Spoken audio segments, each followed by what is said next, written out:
Hey, and welcome to Matt and Jess TV. I am Matt Rose. And I'm Jessica Bun Bun. Welcome to our reaction and review for Silo Season 3, Episode 8. I think this is an episode that kind of leaves us off in a good, interesting spot Mhm. with both storylines. Like, for the first time, we actually have what feels like something really significant in the past, and then everything in the present with Juliet, with Sims. Like, Mhm. how did they get out of this situation? This is the first time this season I've been really excited about the past storyline with Helen, with Daniel, really getting a lot of information of what is going on, this nanotechnology, why they have the silos, or at least what they're telling them of why they have the silos.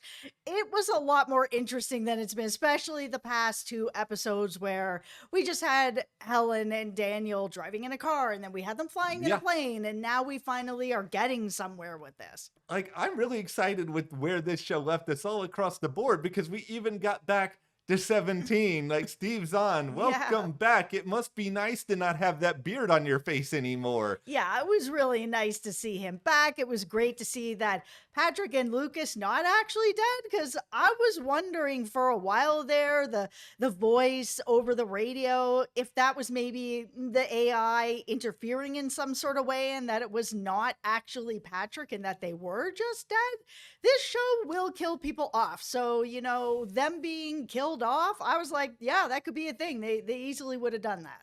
I'm kind of surprised, if I'm being honest, that they are alive, given everything that the algorithm is capable of, and presumably all of these other measures. It kind of feels like there would be a plan A, B, C, D, E, and F. I mean, by virtue of that, I think we can also be like, it's a surprise that Juliet herself is Mhm. even still alive. But before we go any further, be sure to join our YouTube memberships Mhm. or our Patreon. Over there, we have an exclusive theory all about Silo, and it is all about Helen and whether or not she is one of the first people to be in Silo 18. We know that the Pez dispenser is there. It had to get there somehow. Yeah. But was she there visiting and dropped it? Is she there as someone who's living in there? And more so, if she is someone that is living there, is she the person who started the first big rebellion? Because we know, especially with this episode, that she does not want to be told what she has No. to do or not do. So thank you so much to everyone who has joined our YouTube memberships. It really helps us here at the channel. Thank you guys. Like, we very, very much appreciate that. Like, more than we can ever tell you here. Okay, so for the first time all season, insert jaw drop, we're going to talk about the past pretty early on Yeah. in this video. Yeah. So, what we have learned, the nanotechnology reveal of it all, I'll just start by saying this. I don't understand any of it. I'm not a scientist. I read a Michael Crichton book called Prey a long time ago that was about this, but I'm just glad that it is not yet another instance of AI, because I feel like there is a million instances of that in real life that I am tired of. I do not need that thrown every which way on the show. We already have the algorithm. Who knows what that is? I'm just interested in this idea that this is something different from Mhm. our Dr. Frankenstein here in Colin Hanks, who doesn't seem to be taking anywhere near enough responsibility for this, if I'm being honest.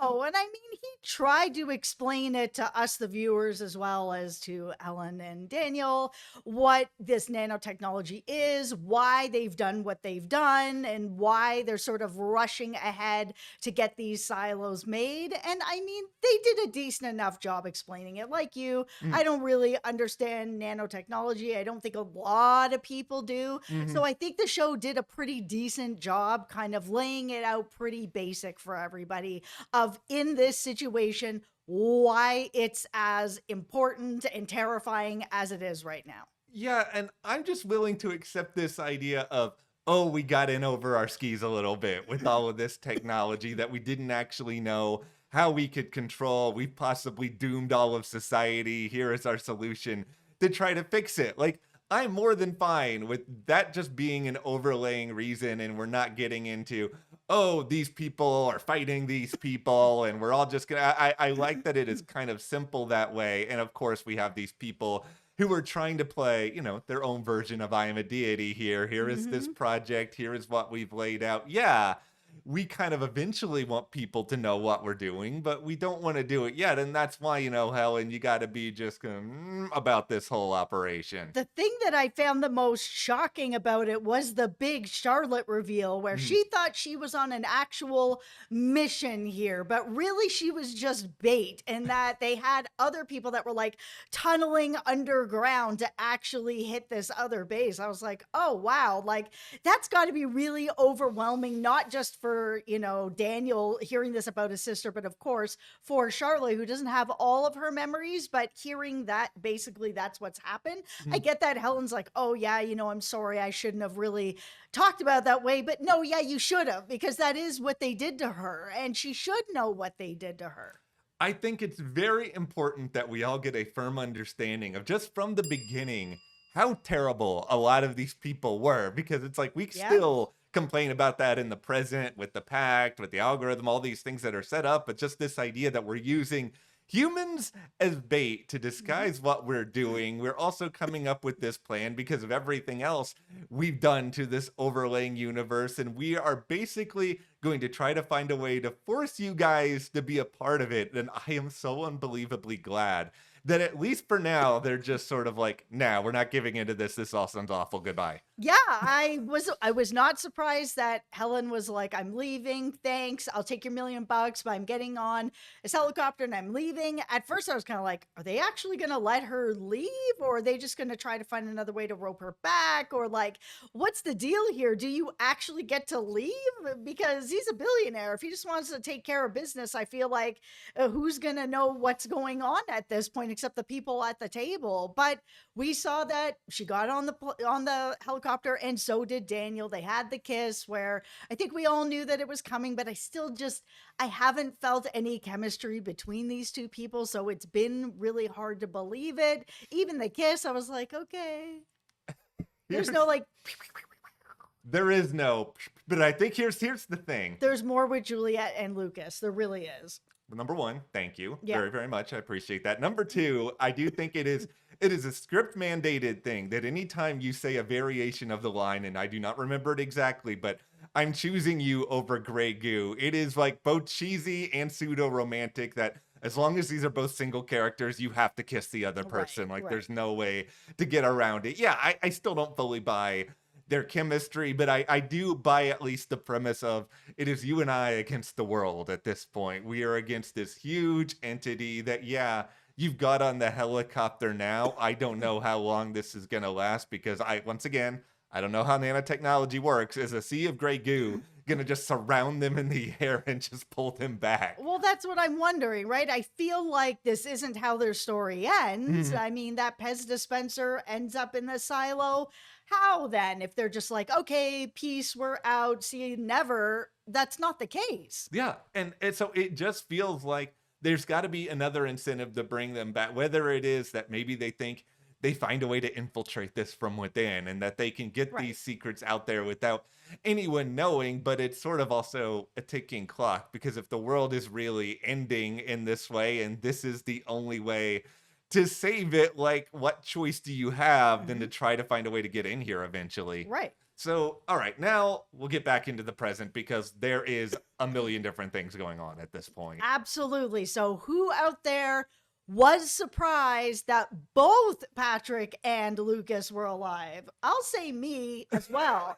I felt like both or at least one of them was going to go. And I definitely didn't expect it to be that Patrick was the person who was taking the lead on everything because Lucas had gotten shot. He wasn't able to really take the lead on anything, and that it was Patrick and his great people skills that like really worked with Solo to be able to get this done.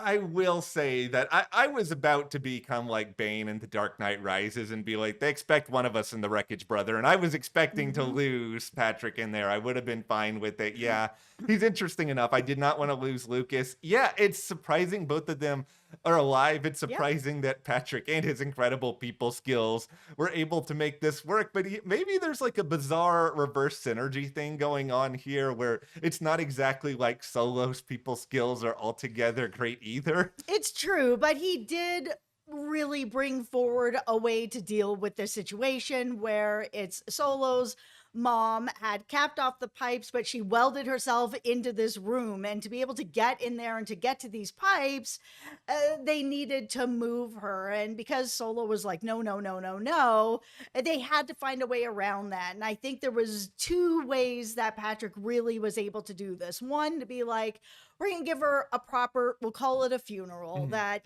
a proper way to say goodbye so that she's not just welded up in a hole by a pipe. Like, Yeah. that's not a way to give her any sort of proper goodbye, but also to really get into the fact that she was a hero. Like, she went out a hero, giving up her life to save the lives of as many people as she possibly could at the silo. I mean, it's a big thing. And that is something that I think does very much appeal to Solo. Like I think he wants to be a hero deep down, and like he still has that like sense of childlike whimsy about him because of the way in which he's grown up. And yeah, Patrick appealed to that in some really compelling ways. I did find the whole scenes of discussing what they do to remember people at 18 and asking, what do you guys do here? Like that was surprisingly moving for a few characters where Lukas is kind of all over the map. Patrick's driven me crazy. And like Solo, I think a lot of us were just mad that Juliet was with him and not at the other silo for much of last season. This episode really brought me in on Patrick. He's always been sort of this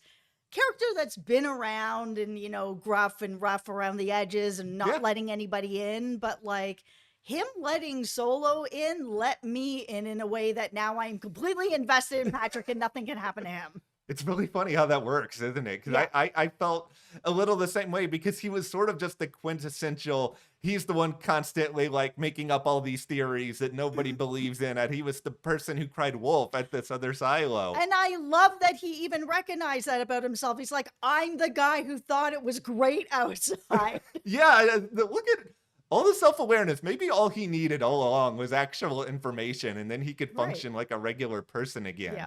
Now, speaking of people who have too much information here, clearly, it is Juliet and it is Sims. Like, they come up with their own plan with the help of everybody from Silo 17. And we get into, I think, yet again, this really interesting cat and mouse game between them, where they're just constantly trying to get one step ahead of each other. And I mean, unfortunately for now, Juliet and Sims have just lost. Absolutely. But I will say that Sims did have a little bit of a win where the AI is like, you need to go to your husband. You need to find out what he knows. Okay, bet. I'll go do Yeah. that. And she sits down with him and is like, so this and this and this. And he's just like, no, I'm not falling for this. Like, I love you. You're my wife, but there is no way that I'm going to help you in any way. I hope you fail. I need you to fail so that we can all succeed together. It is so crazy to me that the algorithm hasn't just taken all these people out at this point or found a way in order to do this. I totally agree at this point. I mean, obviously, to me, it means that whoever's behind the silo is trying to keep as many silos going as they can. I mean, Yeah. 17, it's not operating at this point. Yes. There's like a handful of people in there. So who knows how many other silos they've lost? Could they be the last one? Who knows? But they want to make sure that they're keeping as many silos as they can functioning, right? Mhm. So for the safeguard, I mean, that really is a last resort.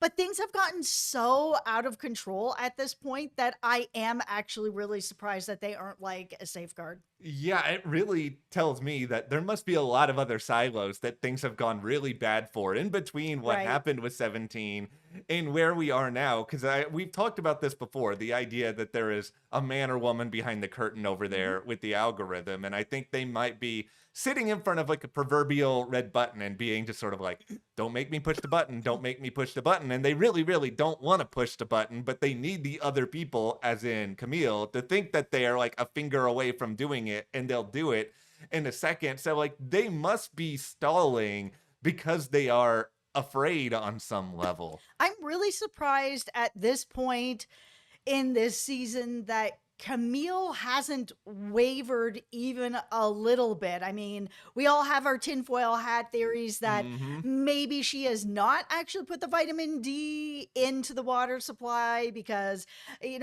Bernard had said that it was fast acting. She's saying that it's slow act. I don't know what is going on. I'm just like, is it even in the water at all? And you're making it look like it is so that the AI thinks that it is. Like, I just feel like at this point, she would have been a little more waffly on this to kind of be like, am I doing the right thing?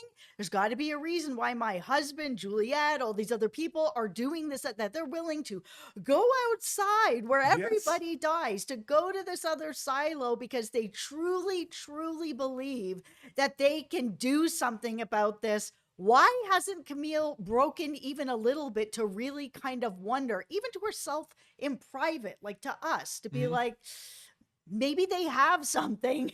It's really interesting that she has so much conviction towards what the algorithm is saying, even though she hasn't had this job for very long. It's not like she has been in, like, it has been Bernard before her. Right. Bernard had this job for such a long time. And we even had that moment with him as well, where he was like, man, the Yep. stuff that the AI made me do, like, it told me it was like, I had to take out Mary, somebody that I really cared about, that it was necessary. And he's just like, and it wasn't necessary at all. The only thing I can think of, and I don't even necessarily believe this, that's why the whole Camille, oh, she's this devoted to the algorithm, is bizarre, but it must have just instilled in her such a feeling of you are the chosen one. Like I've never been in a spot where a mystery machine here tells me you are the only person who can save everyone. Okay, so my real feeling is the reason she's pushing back as hard as she is because she is now in a position of power, because it has come up a couple times this season between her and Rob where it's like, oh, you were always the person that was away and I was always the person that was at home with our son, and now it's reversed, and now it's I'm having to be back at home again, and now our son's like, oh great, it's all gone back to kind of normal. I think for her, she feels that she really wants to be in a position of power, and working with the AI is the only way that that happens. If she ends up working with Rob and Juliet and everybody else, she's one of many. If she works with the AI who's in control of the silo, she's in control of the silo, is how she's probably feeling to some degree. And I think the question now, especially with this ending in mind, is who's going to help Juliet and Sims at this point? Like, Right. is there any way to get through to Camille? I mean, my attention is now turning over here to Knox, to Shirley, to Walker, and Right. just these people who did kind of keep in line at the start of the show when it comes to how they're meant to behave around Juliet. But now, their eyes have been opened. They've gone through a lot more. It's a great chance, I think, for the show to show this amount of character development between all of them, where now they're going to be so willing to go against everything they were told. I would love to see the group that is remaining all work together to get this capped off. And I would actually be totally in on a whole episode of Rob and Juliet in this cell together, having to like really talk through everything that happened. They're on the same page working together because they have to, but I'd Yes. like to see them working together because they want to. Let Rebecca and Common cook. That is the Right. real message here. Okay, the last thing I have to say here with this episode, Billings, this storyline, this reveal. And we're just Yeah. what is this? Like, why have we maybe it's still going to connect in a way that I do not foresee right now, but why have we spent all this time on this? We've spent so much time to end up with it's the boyfriend that was the killer. It's always the spouse or the boyfriend or girlfriend or whoever. It's just like, who cares? I Yes. don't care about this story at all. And I truly wish that Hank and Billings were just part of the group and that they had something to do with this group. I didn't need the side quest because it didn't lead to anything No. that I really cared about. It in my heart of hearts, I'm just hoping, I'm clinging to like a shred of hope that it's gonna find a way to because otherwise, yeah, this is a total waste of time on a season where there's not a lot of time. We don't have that many Right. episodes left. Season 4 is the final one. We can't take diversions here. For sure. I mean, we're big Billings fans, so Yes. it would have been really cool to see him and Hank actually working with everybody. All right, well, that is where we are coming out of Silo season 3, episode 8. Mhm. What do you guys think is going to happen now with Juliet, with Sims? I mean, how are these silos going to connect? Share your thoughts your theories, and be sure to join our YouTube memberships for that exclusive discussion Yep. all about Helen. Thank you guys so much for your Thank you. support, and we'll see you here next time.